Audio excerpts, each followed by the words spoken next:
أعوذ بالله من الشيطان الرجيم.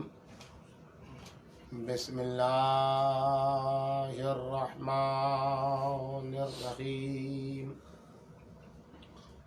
الحمد لله على ما أنعم وله الشكر على ما ألهم والثناء بما قدم من عموم نعم ابتداها وسبوغ آلاء أسداها وتمام منن والاها جمع عن الإحصاء عددها ونا عن الجدع أمدها وتفاوت عن الإدراك أبدها والصلاة والسلام والتقية والإكرام على عبده ورسوله وصفيه وخيرته وأمينه على الواحد الذي انتجبه قبل أن أرسله وسماه قبل أن اجتبله واصطفاه قبل أن ابتعثه سيدنا ونبينا وشفيع ذنوبنا وطبيب نفوسنا وحبيب قلوبنا مولانا أبي القاسم محمد اللهم صل على محمد وآل محمد وعجل فرجه وعلى بنته وبضعته وشجنته والروح التي بين جنبيه التي يقال في السماء النورية السماوية الحانية الراضية المرضية المجتهدة المغتهدة مقهورة حقها مغصوبة إرثها مردودة ظلؤها فاطمة الزهراء سلام الله عليها. اللهم صل على محمد وآل محمد وعجل فرجه وعلى بعلها وبنيها والسر المستودع فيها لا سيما على بقية الله في الأرضين. سلام على آل ياسين. السلام عليك يا داعي الله ورباني آياته. السلام عليك يا باب الله وديان دينه. السلام عليك يا خليفة الله وناصر حقه. السلام عليك يا حجة الله ودليل إرادته. بهم نتولى ومن أعدائهم نتبرأ إلى الله.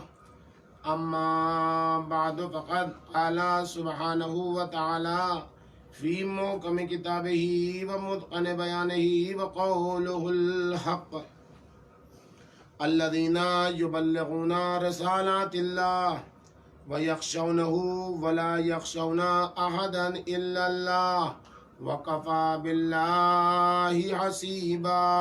صلوات اللهم صل على محمد وآل محمد وعجل فرجهم. بزرگان محترم، عزیزان گرامی، قرآن مجید میں ذات باری کا ارشاد گرامی ہے ان لوگوں کے حوالے سے کہ جو الہی پیغامات کو مسلسل پہنچانے کا عزم رکھتے ہیں، جو چاہتے ہیں کہ خدا کے پیغامات کو، رسالات الہیہ کو دوسروں تک پہنچائیں. ان کی خصوصیت قرآن مجید یہ بیان کر رہا ہے کہ الہی پیغام پہنچانے میں، پیغامات الہیہ کی رسائی میں ایسے لوگ صرف اور صرف خدا سے ڈرتے ہیں. یہ بات اپنی جگہ پر مسلم ہو گئی تھی کہ اللہ سے ڈرتے ہیں، لیکن پھر خداوند عالم نے لب و لہجے کو تبدیل کرتے ہوئے یہ بھی واضح کیا کہ اللہ کے علاوہ وہ کسی اور سے ڈرتے ہی نہیں۔ سبحان اللہ۔ خشیت اللہ کے علاوہ کسی کی ان کے سامنے نہیں ہوتی، یعنی کسی کی عظمت کے وہ قائل ہوتے ہی نہیں جز اللہ کی عظمت۔ جو لوگ اللہ کی باتوں کو دنیا تک پہنچانا چاہتے ہیں وہ عظمت کے حوالے سے فقط اور فقط اللہ کی عظمت کے قائل ہوتے ہیں، اور اللہ کی عظمت کی وجہ سے دوسروں کی عظمت کے قائل ہوتے ہیں، یعنی جن کی عظمت کا قائل ہونے کو اللہ کہتا ہے بس اسی کی عظمت کے قائل ہوتے ہیں، ورنہ کسی کی بھی عظمت کے قائل وہ نہیں ہوتے۔ الہی عظمت کے وہ قائل ہوتے ہیں اور اس کی عظمت کے نتیجے میں ان کے یہاں خشیت پائی جاتی ہے، لیکن اس کے علاوہ وہ کسی کی بھی عظمت کے قائل نہیں ہوتے۔ اور اس حقیقت کی طرف بھی اس مختصر سی آیت شریفہ میں یاد دہانی کرا دی گئی ہے کہ انسان اللہ کے علاوہ کسی کی عظمت کا قائل کیوں ہوتا ہے، کیا پریشانی ہوتی ہے جس کی بنیاد پر انسان کسی کے سامنے خشیت کا شکار ہو جاتا ہے اللہ کے علاوہ۔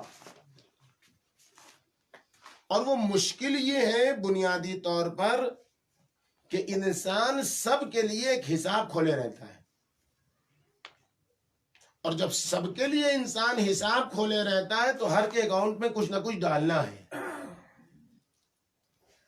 ہر کے لیے اس کا اکاؤنٹ کھلا ہوا ہے، تو ہر ایک کو وہ دیکھتا ہے کہ ہم یہ جو بات کہہ رہے ہیں کہیں کسی کو ناگوار نہ گزر جائے، ہم جو بات کہہ رہے ہیں کہیں کسی کے لیے پریشان کن نہ ہو جائے، یہ سب کسی کے اکاؤنٹ میں چیزیں ڈالنا ہے۔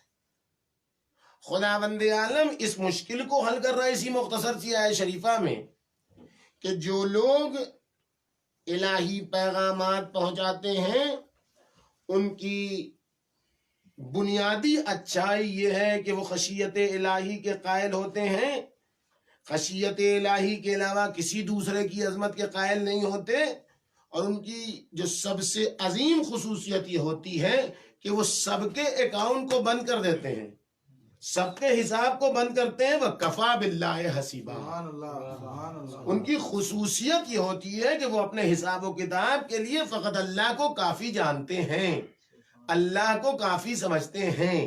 بھئی یہی وہ خصوصیت ہے کہ جب انسان میں یہ خصوصیت راسخ ہو جاتی ہے تو پھر وہ کسی کے بھی حساب و کتاب سے خوف زدہ نہیں ہوتا ہے کہ یہ کہیں گے تو وہ ناراض ہو جائیں گے، وہ کہیں گے تو وہ خوشحال ہو، نہیں، کچھ نہیں۔ ایک چیز ہے کہ ہم خدا کا پیغام پہنچا رہے ہیں تو دیکھیں خدا کیسے راضی ہوتا ہے اور وہ کون سی چیزیں ہیں جس سے خدا ناراض ہوتا ہے۔ یعنی اس کو اگر قرآن مجید سے ذرا سا نیچے آئیں اور حدیث کی زبان میں اس کو بیان کریں تو وہی ہوگا کہ من خاف اللہ خاف اللہ من ہو کل شیء، جو اللہ سے ڈرے گا اللہ اس سے سب کو ڈرائے گا۔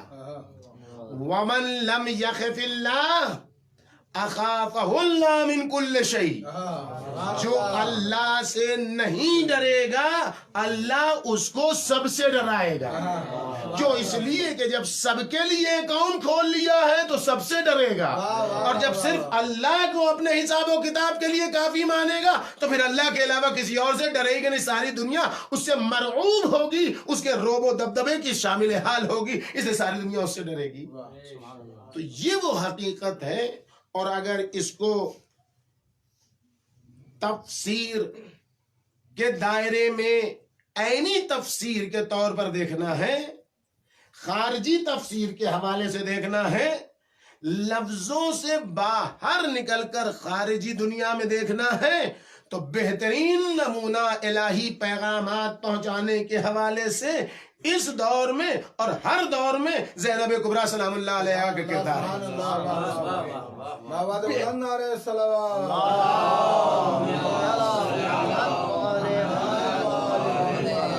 بہترین نمونہ صدیقہ صغریٰ کی ذات ہے جس نے الہی پیغامات پہنچانے کا بیڑا اٹھایا تو جب تک اس کو مقصد تک نہیں پہنچا دیا اس وقت تک چین سے نہیں بیٹھی وہ سیلانی. الہی پیغامات پہنچانے کے لیے جو کام سونپا گیا تھا، جو ذمہ داری دی گئی تھی، اس ذمہ داری کو بنحو احسن انجام دیا. ذمہ داری کیا تھی؟ سب سے پہلی ذمہ داری یہ تھی کہ امامت کو بچا لیا جائے. یہ سب سے پہلی ذمہ داری تھی اور اس میں بنحو احسن کامیاب ہیں صدیقہ صغریٰ. 2 اماموں کو مدینہ تک پہنچا دیا زینب کبریٰ نے اپنی حفاظتی تدابیر کے نتیجے میں. دوسری ذمہ داری تھی زینب کبریٰ سلام اللہ علیہا کی کربلا میں دفن نہ ہونے پائے، قتل کر کے شمر ماتم نہ کرنے پائے.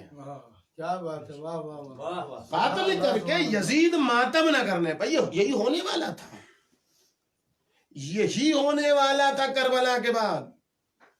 جس طریقے سے صدیقہ طاہرہ کی شہادت کو چھپا دیا گیا اور اس کے بعد انسان کو ایسے لوگوں کے لیے احتیاط کی بنیاد پر زبان کھولنی پڑتی ہے، یہ وہی سازشیں تھیں جس کے نتیجے میں آج تک ہم یہ حالات دیکھ رہے ہیں. پورا سلسلہ آپ دیکھیں یہی ہے. امام حسن مجتبیٰ علیہ السلام کو جس طریقے سے شہید کیا گیا، چہرہ آیا جادہ کا. تاریخ نے لکھا کہ جادہ نے قتل کیا، زہر دیا، لیکن جادہ کے پیچھے جو کردار کام کر رہا تھا وہ کردار چھپا کا چھپا رہ گیا. صدیقہ طاہرہ کے قتل میں کچھ لوگ سامنے آئے، لیکن اس کے پیچھے کون سی لوبی کام کر رہی تھی وہ چھپی رہ گئی. امیر المومنین کی شہادت کے مرحلے میں ابن ملجم سامنے آیا. ابن ملجم تو مہرا ہے، وہ سامنے آیا. کون کام کر رہا تھا ابن ملجم کے پیچھے؟ کتنے کردار تھے، وہ سب چھپے کے چھپے رہ گئے. یہی ہونے والا تھا کربلا میں بھی، کیا بات ہے، واہ واہ. یہی ہونے والا تھا. وہ کہہ کے چپ ہو جاتا تھا لعن اللہ ابن مرجانہ، شانہ خالی کر لیا تھا.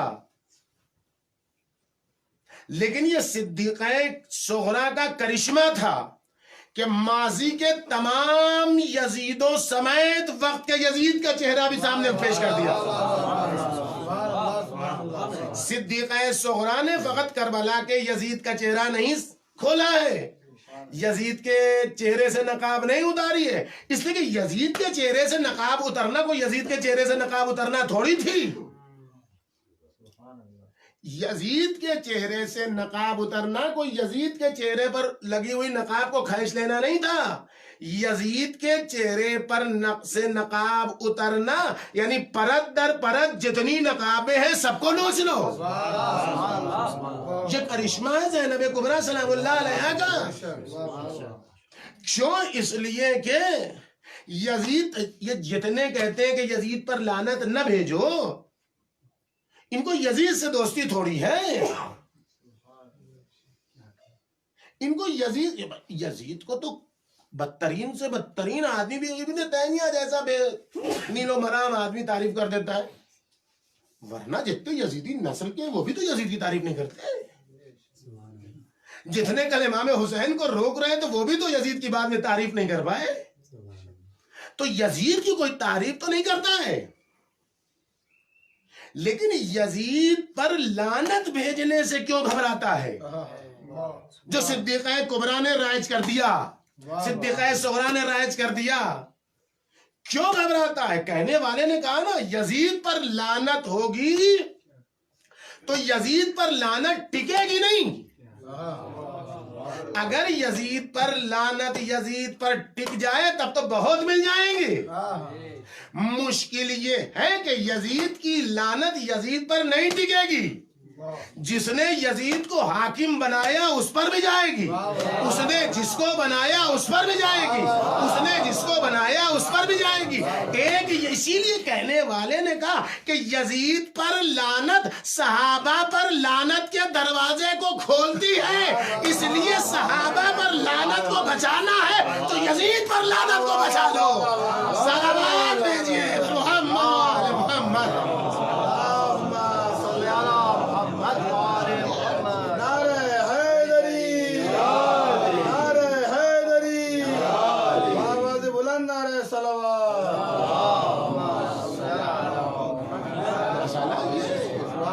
صدیقہ صغرا کا کرشمہ یہ ہے کہ شمر کو ماتم کرنے سے روک دیا,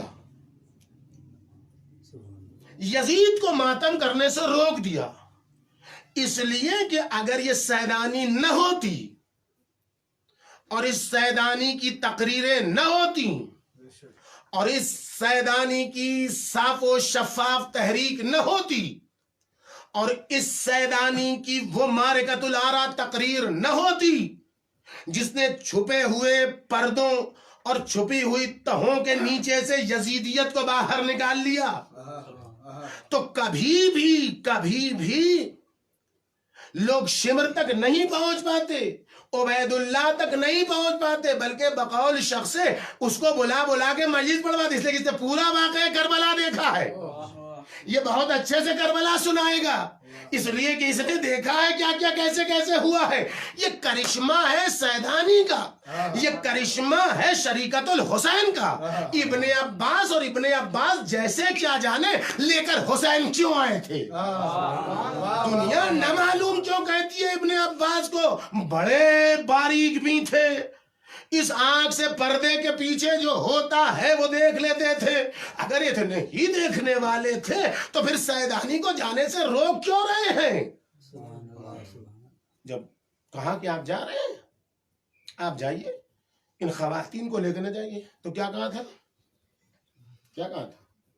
ان اللہ شاء یراہن سبایا.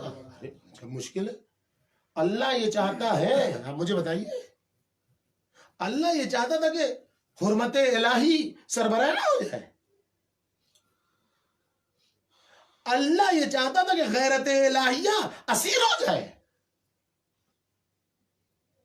لیکن امام حسین کلم الناس علی قدر عقولہم, جو جتنا سمجھتا ہے اتنا اس کو سمجھا کے چپ کرا دو, آگے نہ بولے.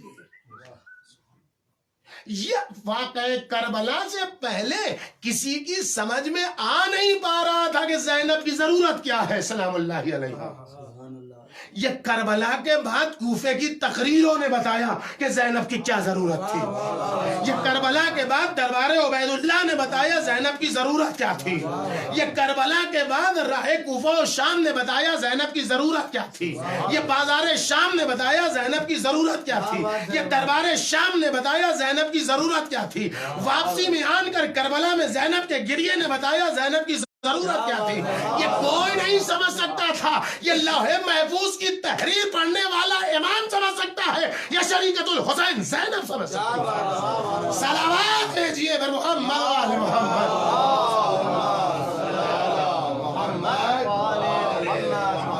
یہ کرشمہ ہے, یہ معجزہ ہے. یوں ہی تھوڑے ہی کہنے والے نے کہہ دیا کربلا در کربلا میمان گر زینب نبوت. جو کرشمہ ہے تو دوسری ذمہ داری تھی کہ خون حسینی کو شفق میں تبدیل کرنا. خون حسینی مٹی کی تہوں میں دب جاتا. کوئی آج آپ کسی یزیدی کو آنسو بہاتے نہیں دیکھ سکتے. آپ دیکھ لیجیے, ایک ماننے والے خدا کا شکر ادا کرنے کی ضرورت ہے کہ ہمارے دل کو اس نے رقیق بنایا. جتنا سجدہ شکر ادا کریں کہ نام آتے ہی ہمارا دل رونے لگتا ہے. وہ سیل اشک جاری ہو جاتا ہے۔ جو کوئی کنٹرول کرتا ہے ہمارے ارادے کو، جس کی بنیاد پر یہ آنسو اور پھر وہ آنسو کے اثرات، ورنہ جہاں آزاد چھوڑ دیا گیا ہے، جن کو ان کی حالت پر چھوڑ دیا گیا ہے، سے آپ آنسو نکلوا لے جائیں؟ نہیں، جس کے یہاں ذرہ برابر اس جرگے سے نرم گوشہ ہوگا، یہ کرشمہ زینب کبریٰ سلام اللہ علیہ کا، جو حد فاصل ہے حق و باطل کے درمیان، جو اب تک لوگ سمجھ نہیں پا رہے تھے، کرشمہ زینب کبریٰ کا یہی تو ہے۔ تقریر زینبی کا کرشمہ یہی ہے۔ میں پڑھنے کے لیے لایا تھا، اس کو ہم رکھی تھے، نہ موقع ہی نہیں ملے گا ایک جملہ بھی بولنے کا خطبے کا۔ آپ دیکھیں 50 سال کے بعد ہوا کیا، پہچانیے سیدانی نے کیا کیا، جھوٹ ہو رہی ہے شریکت اللہ۔ حکومتوں کا مزاج آپ پہچانیے، حکومتیں اپنی غلط بات ثابت کروانے کے لیے سب سے پہلے اپنا تسلط نافذ نہیں کرتی ہیں کہ ہم کہہ رہے ہیں مجھے مانو، یہ نہیں کرتی ہیں۔ حکومتیں پہلے عدلیہ کو خریدتی ہیں، سپریم کورٹ خریدا جاتا ہے، چیف جسٹس خریدا جاتا ہے، اور جب چیف جسٹس خریدا جاتا ہے تو پھر کیا اس سے پہلے کہا جاتا ہے، جو قانون کہے گا سب قانون کے آگے سر تسلیم خم کر دیں گے، ہم حکومت قانون پر چلانے والے لوگ۔ اور اس کے بعد چولیں کس کی کس دی گئی؟ چیف جسٹس کی، سپریم کورٹ کی، عدالت عالیہ کی۔ اب وہ وہی بولتا ہے کہ جو یہ ظالم حاکم چاہتا ہے۔ ملت مسلمہ بلا تفریق مذہب و ملت ایک قانون ہے، وہ قانون کیا ہے؟ باغی کو جینے کا حق نہیں ہے۔ یہ قانون شیعہ ہو، سنی ہو، مکتب اہل بیت ہو، سب کے قانون ہے۔ باغی یعنی جو حکومت کے خلاف خروج کرے، بغاوت کرے، اس کی سزا محدور الدم ہے، وہ سب کے یہاں محدور الدم ہے۔ ایسا نہیں کہ سنیوں کے یہاں ہے، شیعوں کے یہاں نہیں، سب کے یہاں۔ 50 سال کے بعد ہوا کیا؟ اس قانون کا جو غلط استعمال حکومتیں اپنے فائدے میں کرتی ہیں، اس کو دیکھیے۔ کس کو خریدا گیا؟ امام حسین کے سلسلے میں خریدا کس کو گیا؟ قاضی شرح کو۔ قانون کے مطابق جو امام حسن مجتبی سے صلح ہوئی ہے، وہ اس کی بنیاد پر امام حسن کے بعد شام کے باغی حاکم شام جسے کہا جاتا ہے، اس کی موت کے بعد جو حقدار ہیں وہ امام حسن، اور اگر امام حسن نہیں رہے اس وقت حیات میں تو امام حسین۔ یہ تو کمال ہے سن کا، جس نے امام حسین کو حقدار حکومت۔ ہم عام ذہن کی بات کر رہے ہیں، اپنے مکتب کی بات نہیں کر رہے ہیں، ہم اپنے مکتب کے مطابق بات نہیں کر رہے ہیں، مکتب اہل بیت کی بات ہم نہیں کر رہے ہیں۔ مکتب اہل بیت کی بنیاد پر تو ازل سے سبھی غاصب ہیں، اس کی بات ہم نہیں کر رہے ہیں۔ ہم انٹرنیشنل قانون یہ جو اس وقت جو تھا اس کی بات کر رہے تھے۔ اب 50 سال کے بعد امت کتنی بدل گئی کہ قاضی کو خریدا گیا، چیف جسٹس کو خریدا گیا، اور کیا اس نے حکم لگایا؟ حسین باغی ہو گئے ہیں، حسین کا خون بہانا حلال ہے۔ باغی ہو گئے تو قانون لگ گیا۔ یہ ہوا ہے کربلا۔ یہ آیا ہے 30,000 کا لشکر کس سے لڑنے؟ باغی سے لڑنے آیا ہے۔ اور کون ہے خلیفۃ المسلمین؟ یہ ہے 50 سال کے بعد اسلام کی درگت کہ یزید ہے خلیفۃ المسلمین۔ بندر سے کھیلنے والا، تقدسات و مقدسات کی توہین کرنے والا خلیفۃ المسلمین، فرزند رسول باغی.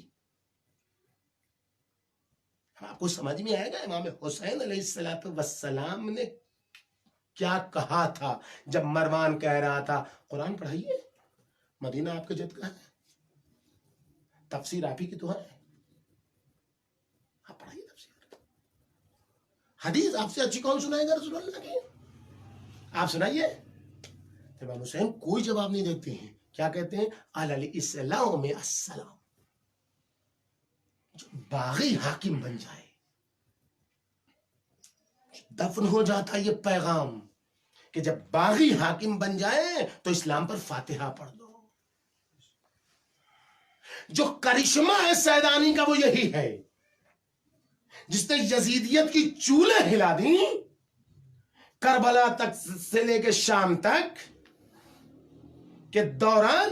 وہ یہی کرشمہ ہے کہ جو قاضی شرح چیف جسٹس کے ذریعے سے تہمت بغاوت لگائی گئی تھی، وہ تہمت کا وہ جو تمغہ اور وہ تہمت کا جو لیبل لگایا گیا تھا حسین علیہ السلام پر، وہ حسین مظلوم سے ہٹا کر جو اس کا مستحق تھا اس کے سینے پر چپکا دیا. یہ کرشمہ ہے. چاہے خطبہ کوفہ ہو چاہے خطبہ شام، دونوں جگہوں پر یہی کرشمہ کیا ہے. جب شام میں پہنچی تو کیا کہا؟ اچھا یہ بغاوت لگانے کا راز کیا تھا؟ ایک چوٹ تھی بنی امیہ کے سینے پر جو ناسور بن چکی تھی فتح مکہ کے موقع پر. فتح مکہ میں وہ تھے آزاد شدہ طلقاء کا قانون یہ ہے اسلام میں اور عرب میں بھی کہ جو کسی کو آزاد کر دیتا ہے وہ اس کے اوپر ولایت رکھتا ہے.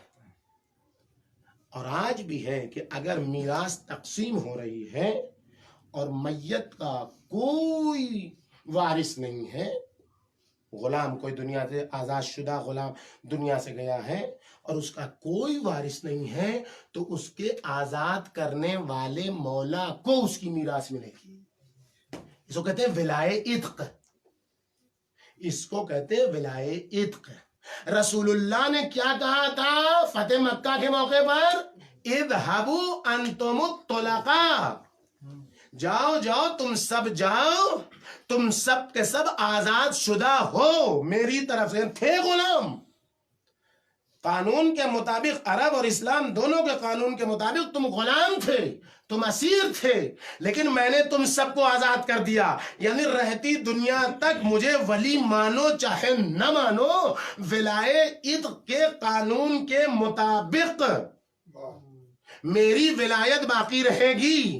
اسی ولائے عتق کے ٹھپے کو بنی امیہ اپنے سینے اور اپنے چہرے سے ہٹانا چاہ رہے تھے. امام حسن مجتبی کو جو صلح کی پیشکش کی گئی تھی، آپ دیکھیں کہاں سے کہاں بات چل رہی ہے اور کیا کیا ہے اس سیدانی نے، اور کتنا احسان ہے اسلام و انسانیت و مکتب اہل بیت پر اس سیدانی کا. امام حسن مجتبی سے صلح کی پیشکش کیوں کی ہوئی تھی؟ امر ریاست نے، اور یہ کیوں؟ سب کو یقین تھا یہ صلح نہیں کریں گے، اور صلح نہیں کریں گے تو ہم حملہ کریں گے، ان کو بنا لیں گے ہم قیدی، اور پھر کہیں گے ہم نے آزاد کر دیا، ہم نے آزاد کر دیا. وہاں فتح مکہ کا بدلہ ہو گیا، اب ہمارے اوپر ولایت آ گئی. اب امام حسن مجتبی کی صلح کا فلسفہ سمجھیے. جو شہرگ سیاست بنی امیہ امر صلح نامے کو پڑھتے ہی فوراً اسے ہارٹ اٹیک ہو گیا، اس لیے کہ اس کی ساری سازشوں پر پانی پھر گیا اور امیر شام بھی کھل کے سامنے آ گیا. اس کے بعد جو کیا اس نے، اور یہی حربہ بغاوت کے ذریعے سے یزید نے اپنایا تھا کہ اسیر بنا لیں گے، شام میں آزاد کر دیں گے، بات پوری ہو جائے گی۔ قربان جائیے سیدانی کی تقریر کے اوپر تقریر کرتے کرتے کا امن العدل یبنت طلقا، اے آزاد شدہ لوگوں کی اولاد، کیا یہی انصاف ہے کہ جو تجھے آزاد کرے وہ بے پردہ ہو اور تو اور تیری نسل پردے میں ہو؟ صلوات محمد وآل محمد۔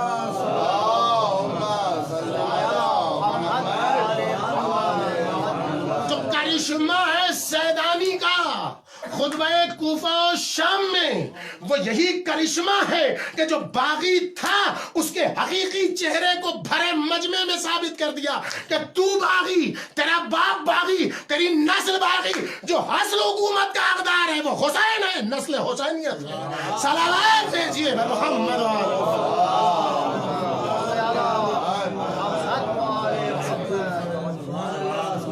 کرشمہ ہے جس کو سیدانی میں آپ سوچے خطابت کی جو شرطیں ہیں وہ ساری شرطیں مفقود ہیں، ساری شرطیں کوفے میں مفقود، ساری شرطیں۔ خطیب کے لیے جو عمومی شرط ہے کچھ جس میں وہ کولر کھول دو، ایک پورا نہ کھول دوسرا کھول دو، لوگوں کو بھی گرمی لگ رہی ہے، جب ہم کو گرمی لگ رہی ہے تو صلوات بھیجیے محمد والے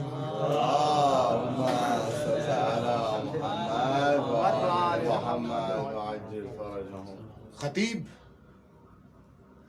اگر چند دن کا بھوکا پیاسا ہو تو آپ بڑے سے بڑا خطیب، اس سے آپ جو ہے وہ تقریر نہیں کروا سکتے، خاص طور پر اگر خطیب پیاسا ہو، بڑے سے بڑا طلیق اللسان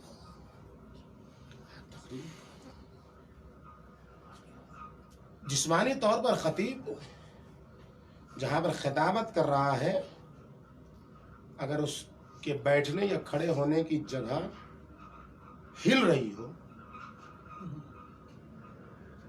سکون نہ ہو، اس میں ساکت نہ ہو، تقریر مشکل ہے۔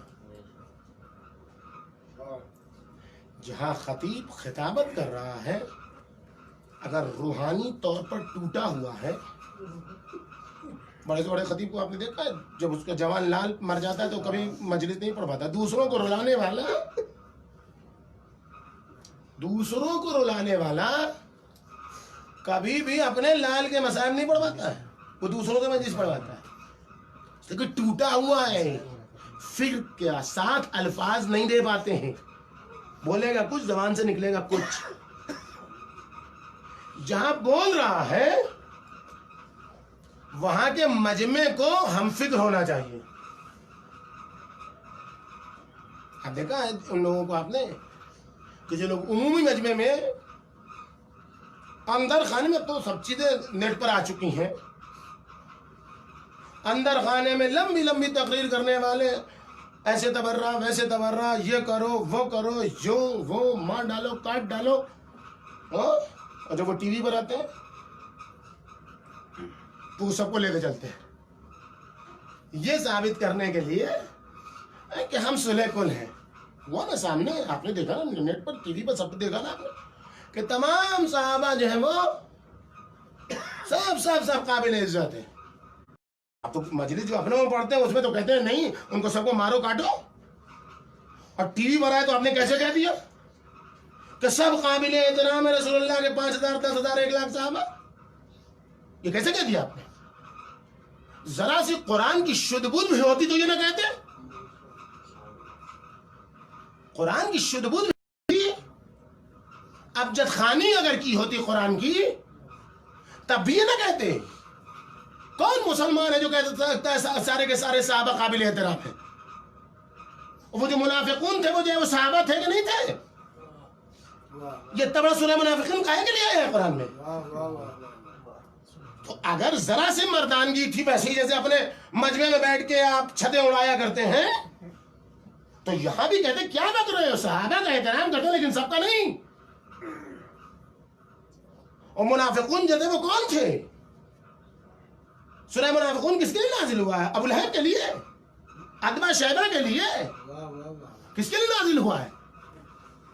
اس کا مطلب ہے کہ جو ہے وہ تمام. لیکن کیا جب آدمی گیا عمومی مجمع میں، جب آدمی گیا کہ لوگ ہم فکر نہیں ہیں، تو اب چاہتا ہے کہ ویسے بولے سب کو راضی کر لے، اس میں کوئی نہیں راضی ہو پاتا.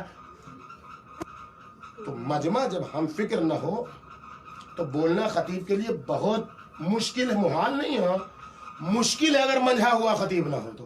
اور عام طور پر مشکل یہی ہوتی ہے. اہم خصوصیت خطیب کی مناسبت کا خیال رکھنا. دیکھیں جو سب سے بڑی مشکل ہے اناڑی خطبہ کی، وہ یہی ہے کہ وہ ڈاکٹر کی طرح نہیں ہوتے کہ ہر مریض کے مطابق اس کو نسخہ بتائیں. وہ بقول آغا محسن خراتی وہ کبابیہ ہوتے ہیں، کباب بیچنے والے ہوتے ہیں. کباب والے کو پنکھا جلنا ہے، اب وہاں کباب کی بو سے کس کو تکلیف پہنچ رہی ہے کس کو نہیں پہنچ رہی، اس سے اس کو کوئی مطلب نہیں ہے. وہ جو رٹ کیا ہے، جو اس نے تیار کیا ہے میٹر، چاہے وہ 8ویں محرم ہو، چاہے وہ 7ویں محرم ہو، چاہے وہ 13 رجب ہو، چاہے وہ کچھ، سب ایک ہی طریقے سے پڑھے گا. اب موضوع دے دیا جائے گا تو 3 بار موضوع کی تکرار کر دے گا، پڑھے گا وہی، اس کے علاوہ کچھ نہیں کرے گا. لیکن مناسبت کا لحاظ، خاص طور پر آپ کہیں خوشی کی بزم سجی ہو اور آپ غم کا تذکرہ کر دیں، دوڑا لیے جائیے گا. آخری اور اہم شرط، جب خطیب بول رہا ہو تو مجمع میں سکوت ہونا چاہیے. اگر سکوت، کیسا سناٹا چاہیے، ہماری اوقات کیا ہے، آپ لوگ سن رہے ہیں ہمیں، یہ اللہ کا شکر ہے، آپ کا احسان ہے. ورنہ کیا ہماری اوقات کیا ہے کہ آپ ہماری بات اتنی سکون سے کہ آپ سوئی بھی گر جائے تو آواز کرے گی. یہاں تو خیر ان حالات میں کوئی بچہ نہیں بیٹھا ہوا، بچہ بھی اگر بیٹھا رہتا ہے تو اچھل افان کرتا ہے تو لوگ بیٹھا دیتے ہیں. اور اگر کہیں کسی ماحول میں ایسا ہو تو خطیب پڑھ نہیں پاتا. یہ سارے خطابت کے اصول ہیں. لیکن کوفے کے بازار میں سیدانی کی خطابت میں ان میں سے کوئی بھی اصل نہیں تھی. جسمانی لحاظ سے کوئی آمادگی نہیں تھی خطابت کی. جسمانی لحاظ سے بھوک کتنی ہے کوئی نہیں بتا سکتا، پیاس کتنی ہے کسی کو نہیں پتا. 7ویں سے علی اصغر کی خبر ہے پانی بند ہوتی، اس کے علاوہ کسی کو نہیں خبر ہے. کب سے یہ سیلانی پیاسی ہے، کب سے یہ سیلانی بھوکی ہے، کسی کو نہیں پتا ہے. آپ دیکھیں یہ مصائب جو آپ سن رہے ہیں، جو آپ رو رہے ہیں، یہ فضائل ہے زینب کبریٰ کے. دیکھیں اب روحانی اعتبار سے بولنا کسی میں کوئی ہے جو بول سکتا ہے کس طریقے سے روحانی اعتبار سے زینب کبریٰ ٹوٹی ہوئی ہے. جو کسی شہر میں عزت مآب ہو، جس میں اس کے درس میں لوگ جانے کے لیے قطاریں باندھے ہوں، اس شہر میں وہ اسیر بن گیا ہے. مرد خون تھوک کے مر جائے گا ایسے ماحول میں، عورت تو عورت ہے. اور مناسبت، وہاں شادیانے بج رہے ہیں، وہاں خوشیاں منائی جا رہی ہیں، وہاں خوشی کا ماحول ہے. شام اور کوفے کے خطبے کی جو خصوصیت اور فرق ہے وہ یہی ہے. شام میں ایک جگہ کھڑے ہو کے سیدانی خطبہ دے رہی ہے، اور کوفے میں بے کجاوا اونٹ پر خطبہ دے رہی ہے. اور اونٹ اگر کجاوے کے ساتھ ہو تو ہلتا ہے، اونٹ بے کجاوا اگر ہو تو اس پر ٹھہرنا. لیکن اللہ رے خطابت کا معجزہ، اللہ رے مشہور کن خطابت، کس نے کیا سنا کس نے کیا نہیں سنا، جو راوی وہاں پر ہے سمجھ میں آتا ہے بڑا ادیب راوی ہے، اس نے سارے خطبوں کو سنا ہے، خاص طور پر امیر المومنین کے خطبے کو سنا ہے. اور اب وہ خطیب وہ راوی صدیقہ صغرا کی خطابت کو ایک پلے میں رکھتا ہے اور امیر المومنین کی خطابت کو دوسرے پلے میں رکھتا ہے، اور اب بولتا ہے واللہ لم ارا خفرتن انطق منها کانها تفرغ عن لسان امیر المومنین علی بن ابی طالب. خدا کی قسم میں نے ایسی با حیا پیکرے عفت و حیا خاتون کو نہیں، وقت نہیں کہ میں آپ کے سامنے اس کی وضاحت کر سکوں کہ جو عورتیں خطابت کرتی ہیں ان کے ساتھ مشکل کیا ہوتی ہے اور وہ حیا کو بچانا کتنا مشکل ہوتا ہے. لیکن راوی کہتا ہے بے پردہ ہے زینب، بے مقنع و چادر ہے زینب، پسے گردن سے ہاتھ بندھے ہوئے ہیں، لیکن اس کے بعد راوی کہتا ہے واللہ لم ارا خفرتن انطق منها، خدا کی قسم، خدا کی قسم باعفت خاتون کو نہیں دے گا جو اتنے بہترین انداز سے طریق اللسان ہو، خطابت کے جوہر میں معراجی مراحل کو طے کر رہی ہے. ایسا لگ رہا تھا جیسے یہ الفاظ علی مرتضیٰ کی زبان سے نکل رہے ہو. کون سی خطابت ہے؟ سارے اصول جہاں ہیں، ادھر گھوڑوں کی آواز، ادھر اونٹوں کی آواز، ادھر اونٹوں کی گردن میں بندھی ہوئی گھنٹیوں کی آواز. اب تک زینب کبریٰ نے اپنا کوئی معجزہ نہیں دکھایا تھا، لیکن مقتل کہتا ہے کہ اب جو ضرورت ہوئی خطبہ دینے کی تو زینب کون سننے والا ہے؟ جو قوم حسین کی آواز نہ سنے تیر چلا دے، وہ زینب کبریٰ جب اسیر بن کے آئی ہیں تو ان کی تقریر سنے گی اور رکے گی. اب یہاں پر ضرورت تھی شریکت الحسین کو اپنا معجزہ دکھانے کی. اب بولنے سے کام نہیں چلے گا، اب تصرف کو استعمال کرنا پڑے گا. فاشارت ان اسکتوا، زینب کبریٰ نے ایک اشارہ کیا، خاموش. یہ اشارہ فحبست الانفاس وسکنت الاجراس، اب اس کا اثر یہ ہوا، اب اثر یہ ہوا جو سانسیں تھیں وہ حلق میں گھٹ کے رہ گئیں اور اونٹوں کی گردن میں جو بندھی ہوئی گھنٹیاں تھیں وہ خاموش ہو گئیں. تب زینب نے خطبہ دیا، یا اہل الکوفہ یا اہل القتل والغدر. اس خطبے نے جو قیامت کی، سارا کام و ذمہ داری زینب نے کبھی بھی یوز ٹیشو پیپر کو استعمال نہیں کیا. جن کی تاریخ مصرف ختم ہو چکی تھی اس کو زینب کبریٰ نے کبھی استعمال نہیں کیا. کربلا سے گزری، کوفے میں پہنچی، شمر کا ماتم نہیں کیا، ہرملہ کا ماتم نہیں کیا، پسر سعد کا ماتم نہیں کیا، اس کو برا بھلا نہیں کہا. کیوں؟ اس لیے کہ ایسے لوگ تاریخ میں بہت مل جائیں گے جو استعمال شدہ کاغذ کی حیثیت رکھتے ہیں. جدھر چلے گی حکومت اس کی طرف چلنے والے مل جائیں گے. تم کو اگر زینب کبریٰ سے تبلیغ پیغامات الہی کا درس سیکھنا ہے تو جو اصلی ظالم ہے اس کو پکڑو. کوفے میں پہنچی، دربار عبید اللہ ابن زیاد میں ابن زیاد کا گریبان پکڑ کے کہا ما رأیت منہ الا جمیلا. اور شام میں پہنچی، یزید کا گریبان پکڑا، تو بیٹھا ہوا خوشحال ہو رہا ہے نبی ذاتیوں کو بے مقنع و چادر کر کے. لیکن یہ پیغام پہنچانے میں زینب کو کون سی مصیبت کا سامنا کرنا پڑا؟ مر گئی زینب کربلا میں، شہید ہو گئی زینب کربلا میں. اتنی آسانی سے یہ پیغام نہیں پہنچایا جاتا. زینب نے اپنی قسطوں میں شہادت دی ہے تب یہاں تک یہ پیغام پہنچا ہے کہ ان پابندیوں کے باوجود، عالمی پابندیوں کے باوجود آپ نے عزاداری نہیں چھوڑی. دنیا کے نت نئے بہانے کے باوجود آپ نے عزاداری نہیں چھوڑی. کربلا میں ہر قسم کا ذبح استعمال ہوا، ہر قسم کا ذبح استعمال ہو گیا. ایک ذبح جو طریقہ استعمال ہوا وہ امام رضا نے فرمایا، یا ابن شبیب ان کنت باکیا لشیء فابکی علی الحسین. اے فرزند شبیب، اگر کبھی رونے کا دل چاہے تو حسین پر رونا. فإنہ ذبح کذبح الکبشا، حسین کو ایسے ذبح کیا گیا جیسے گوسفند کو ذبح کیا جاتا ہے. اور دوسرا طریقہ نہر کا ہے، لیکن اس کی اپنے شرائط ہیں. نہر کے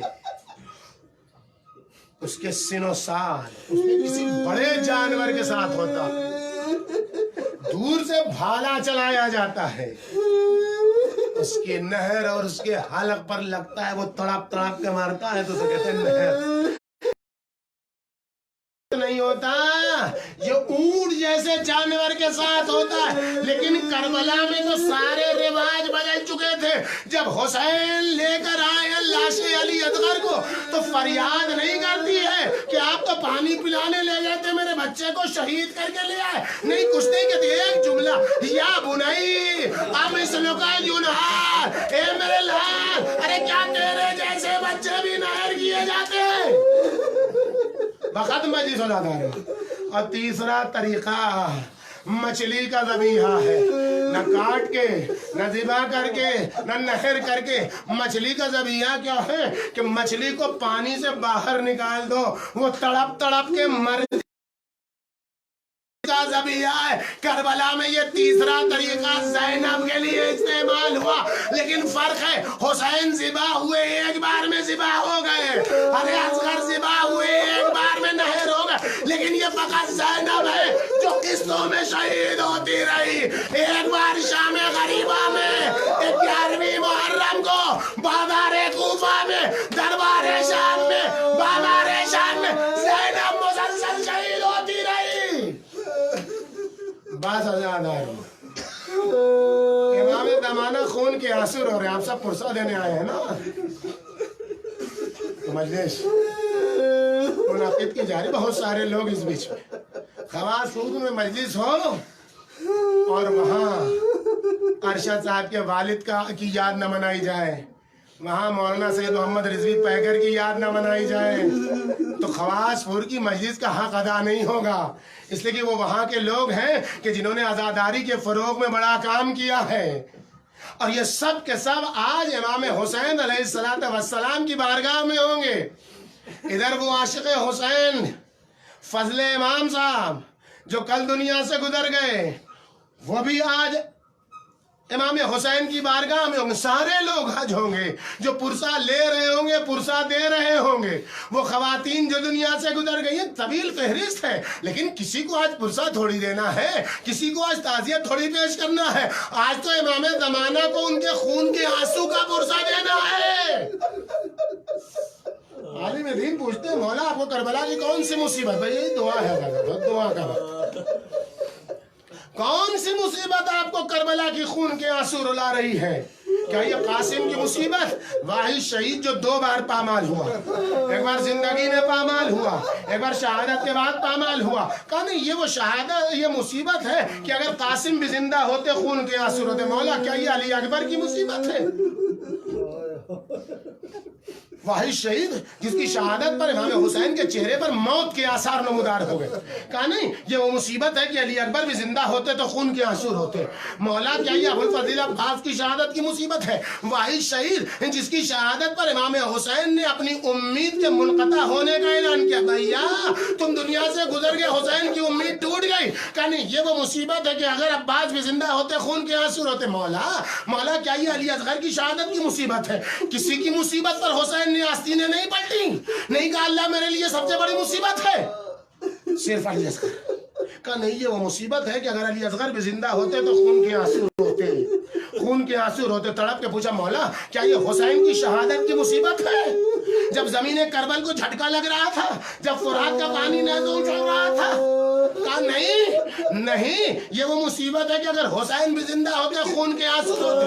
امام زمانہ کے خون کے آنسو رونے کا تذکرہ آزاد ہو، امام زمانہ نے کہا جب میری پھوپھی کی بے مقنا و چادری کا تذکرہ ہے تو اس وقت میرے ظہور کی دعا ضرور کرنا، اے میرے اللہ 12ویں کو بازار کوفہ میں کھلے ہوئے بالوں کے ساتھ زینب کبریٰ کے وارد ہونے کا واسطہ امام زمانہ کے ظہور میں تعجیل فرما، امام زمانہ کے ظہور میں تعجیل فرما، امام زمانہ کے ظہور میں تعجیل فرما۔